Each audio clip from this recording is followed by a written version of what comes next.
সকলোকে নমস্কাৰ জনাই স্বাগতম জনাইছোঁ মোৰ আজি ব্লগলৈ। আজি আমাৰ ঘৰত বিশ্বকৰ্মা পূজা আয়োজন কৰিছে, তাকে আপোনালোকক অলপ দেখুওৱা বুলি ভাবিছোঁ। বিশ্বকৰ্মা পূজা বুলি এনেদৰে দাদা এজনে দেখিছে নহয়, এনেদৰে কলকুঁহিয়াৰ কাটি আছে।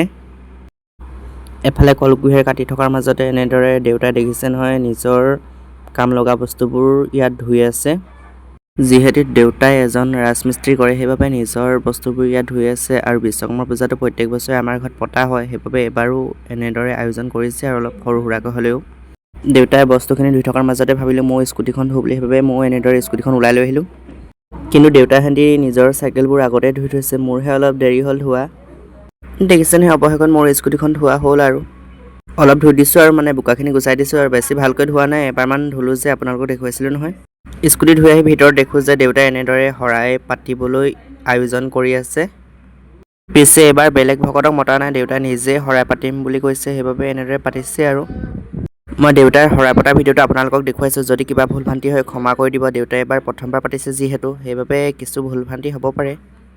আপোনালোকে বিশ্বকৰ্মা পূজা পাতিলে নাই মোক কমেণ্ট কৰি জনাই দিবচোন। মই বেছি কথা নকওঁ, আপোনালোকক ভিডিঅ'টো দেখুৱাইছোঁ, আপোনালোকে উপভোগ কৰক।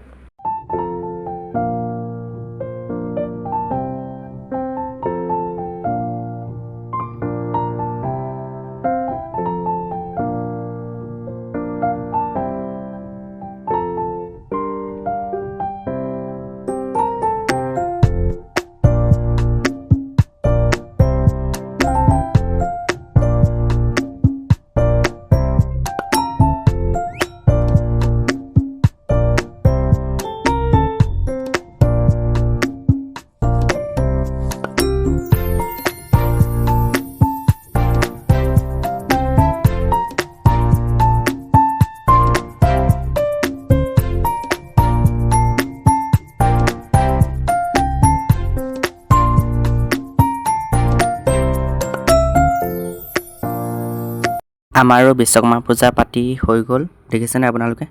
তাৰপিছতে মোৰ স্কুটিখনক এনেদৰে ফুট লগাই ল'লোঁ। তাৰপিছত ইয়াক এটা মালা পিন্ধাব লাগিব, কালি অনাটো দেখিছে নহয়, এনেদৰে ইয়াত এইটো মালা পিন্ধাম। এই মালাটো কেনেকুৱা লাগিছে বাৰু আপোনালোকে কমেণ্ট কৰি জনাবচোন। দেখিছে নহয় ইয়াত পিন্ধাই হৈ গ'ল, ফাইনেল লুকটো এয়া। মালা পিন্ধাই হোৱাৰ পিছতে মই এনেদৰে মাহ প্ৰসাদ খাবলৈ আহিলোঁ। দেখিছেনে চবেই এনেদৰে মাহ প্ৰসাদ খাবলৈ বহি লৈছে। আপোনালোকে মোৰ ভিডিঅ'টো আজি চাই কেনেকুৱা পালে কমেণ্ট কৰি জনাই দিব। আজিলৈ সামৰিছোঁ, ধন্যবাদ।